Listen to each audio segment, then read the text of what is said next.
good afternoon, everybody. Welcome back. We will get started here momentarily with Zaven Collins with your questions. Like always, please use the raise hand feature and keep your line muted unless you have a question. We will get going with the first three, Bob, Tyler, and Darren. Hey, Zaven, welcome to Arizona. First of all, what did you think of the flight in and the owner coming to get you, and what's your feeling a day after getting drafted? How's it going? Yeah, I'm doing great. Yeah, the flight in was awesome. Mr. Bidwell came in and he got me on his plane, and we landed here. He showed me all around. You know, we kind of flew over Tulsa, and I was showing him some places, and we flew over my hometown. So it was awesome. The atmosphere from the start was 100. It was great. Hey, Zaven. Just curious, when you were coming up, who did you model your game after? And looking at today's NFL, who would you compare yourself to? Coming up, I really didn't model after anyone. I didn't get to watch that much football because you're always playing, you're always doing something, staying very busy. But you played quite a bit, so you knew a lot about the game. I know a lot of compositions for me, people say, are someone like Jamie Collins, Brian Urlacher, because I'm a bigger bodied guy. So those two probably. Hey, Zaven. I'm curious. People see you coming from the small hometown. It's talked about every time somebody talks about you. What are the misconceptions of what people think about your hometown? What's it like being from there? It's awesome. It's like having a big family, in a small town. Just, think of it that way. It's everyone knows everyone. Everyone, they're like your parent. So if you go across town and you were doing something you weren't supposed to, or you were, doing something, your mom will know, or your family will know before you even get back home. So that's what's nice about it, and everyone wants to see you succeed. Truly, it's a great feeling being from a small town.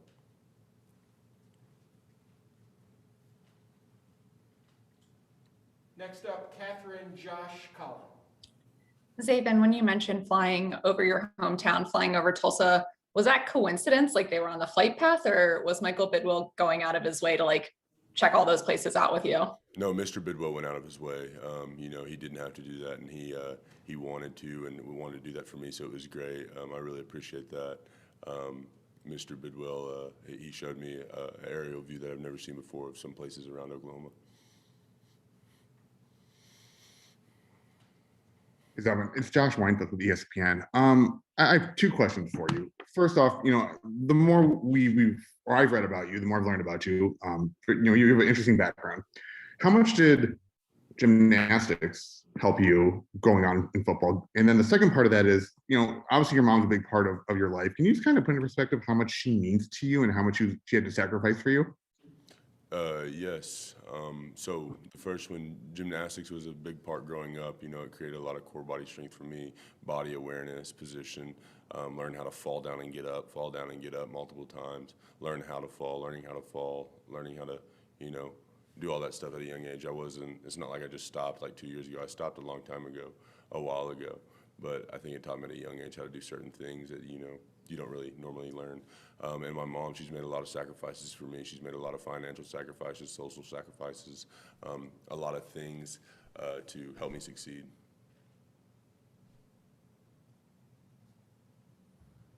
Hey, Zaven, Colin Harmon with ABC 15 here in the Valley. Welcome. How's it going? Curious about the video that we saw, a Super Bowl ring so big that a show dog wouldn't be able to jump over it. Is that something you've heard before? Is that something you came up with on your own? And aside from that, where'd your self-confidence come from as a guy who's seemingly been overlooked at every step of the way?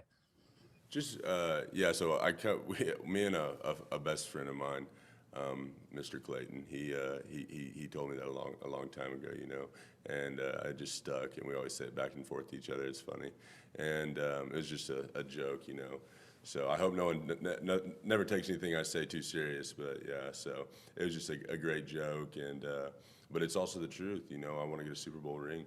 I want to do it for these fans. These fans are great here, bring back the Red Sea, a huge ring, and sorry, what was the other question? I apologize. was his name? No, the other one. Sorry, I'm just curious where your self-confidence stems Oh, from yeah. as a guy who was kind of overlooked every step of the way. Yeah, it's just don't let the ink get in your eyes, whether it's good or bad. And by that, when I say that is, whether someone's telling you you're doing really, really good, really, really good all the time, don't let that say, oh, I'm fine, I can relax and I'll be okay. Or if someone says you're really bad all the time, don't get down on yourself. Just stay level-headed and try to and keep your nose down and work hard. That's something that I've stuck with, and I think that's where my confidence in myself just comes from. Next up, Bob Tressa Sierra.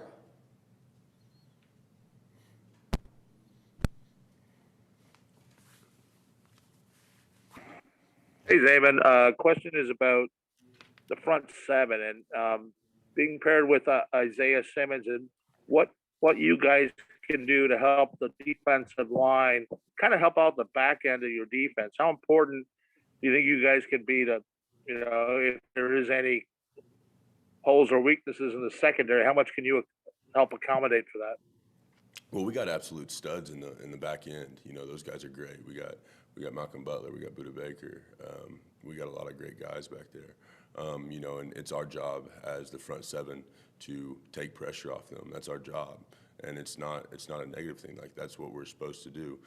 They're playing man covers, they're running all over the field, chasing guys, tackling guys, and we're doing the same thing, just at a closer distance, So it's both of our jobs to help each other out. That's why we're a team. So that's something that that I look forward to. Hey, Zaven, congratulations. This is Tressa Tedrick from 3TV CBS 5. Welcome to the Valley. I have a two-part question. Part one, what did you know about the Cardinals before being drafted?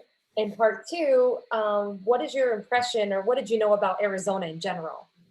Yeah, so my experience in Arizona was very limited. I think I've been here, so I've landed here once. It was a connecting flight, so I don't really tell everyone that I'm here. I've never been here really, and I know that there's great people here. The fans are unreal from all the games that I've watched, all the stuff I've watched on YouTube and all that fun stuff. The fans are unreal. And people in the building here at Arizona, from all the way from ownership to everyone else, on that totem pole, they're all treated the same. Everyone respects everyone, and it's a great thing. It's a real great atmosphere here.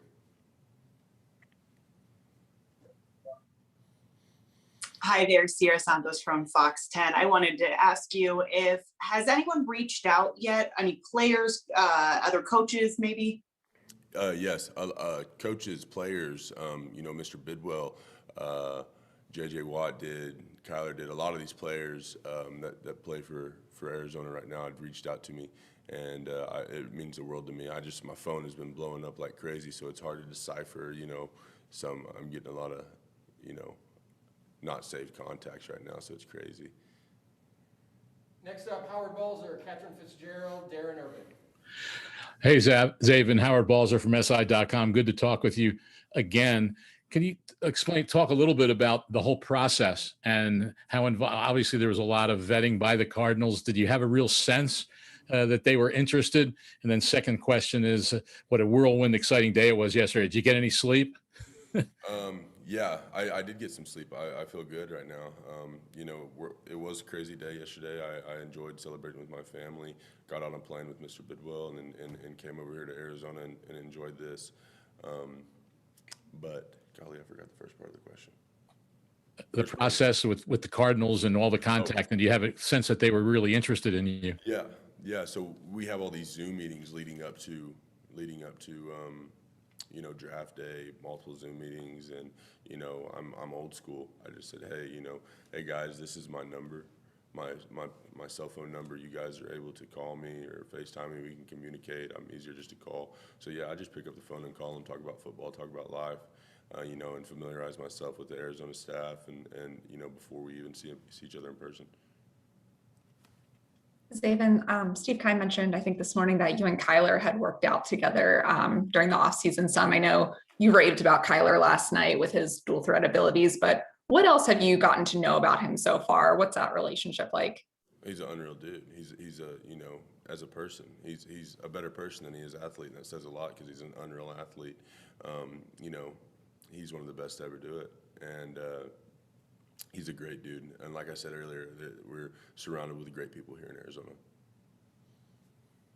Zaven, you talked a little bit earlier about your self-confidence. I'm curious, a couple things. One, is that something that grew into something, or were you kind of like always that way? And then when, in terms of your NFL dreams, and especially coming from where you were, at what point were you confident enough of thinking this is really going to happen? Yeah, so the confidence thing I've just, always had. My mom's always told me to believe in myself and do what I want to do, no matter what it is in life, and strive to be the best at what I do. That's something that I take on, and I try and, do the best in everything, whether we're playing checkers or we're out there, playing whoever. It's something I try to do. We'll wrap it up with the last three. Jess, Bob, Catherine. Hey, Zaven, Jess Root from cardswire.com. Of all the things, if I recall at your pro day, you said you kind of like your favorite thing to do on defense is playing straight up. If you have to make a big play, what's your favorite thing to do defensively, whether it's blitzing, making a play on a pass against the run? What's your favorite thing to do? Favorite thing to do is like whenever you're making a big play is like tackle for a loss. That's what you were asking, correct? Yes. Okay, yeah, tackle for loss. That gets it helps tremendously.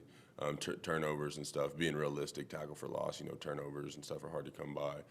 We call them takeaways because you got to take it away to get the ball back. So I think tackle for loss is something that's really good and excites me. Hey, Zaven, it's Bob from the Republic again. Can you talk about the importance of communication, playing Mike Backer, and how you plan to help improve everything in that regard with Isaiah, whoever it is you're playing with? How do you fine tune that? How do you become great at that at this level? Yeah, playing next to those guys I look forward to. He's a great player. He is a great player, and he's unreal. He's an unreal athlete, and being able to communicate to him, and I just need to be able to go out onto that field and work hard and do everything right. So whenever we're out there playing together, he builds trust in me. No matter who's out there, and if I have to make a call, he just has the trust in me to be able to make the call. No matter what position I'm playing, everyone has a job on the field to do. I just want to do it correctly for my team. Even from reading up on you, it looks like you're an avid golfer too. Is that something you're looking forward to doing with guys out here? And how big of a trash talker are you when it comes to golf? Yeah, so I don't really talk much trash during football games, but when we're out there on the golf course, I really let everyone have it, So, yeah, I love golf, and it's my getaway sport. It's something that I enjoy. I can go take a break and do all that stuff. So it's something I look forward to, and building relationships with my teammates and coaches. Thanks a lot for your time, Zaven. Appreciate it. We'll talk to all of you later tonight. Thank you, guys. Thanks, Zaven.